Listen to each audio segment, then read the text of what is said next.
உன்னோட ஆட்டத்திலிருந்து ஜிங்கா ஸ்டைலை எடுக்கணும்னு பாக்குறாரு. அதை நம்ம நாட்டு மக்களுக்குள்ள இருந்து எடுக்கணும்னு பாக்குறாருன்றதுதான் உண்மை.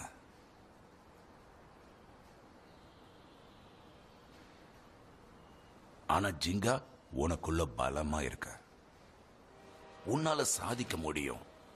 ஆனா அதுக்கு உனக்குள்ள தைரியம் அதிகமாகணும். உன்னோட கலை அடுத்தவங்களை ரசிக்க வைக்கணும்.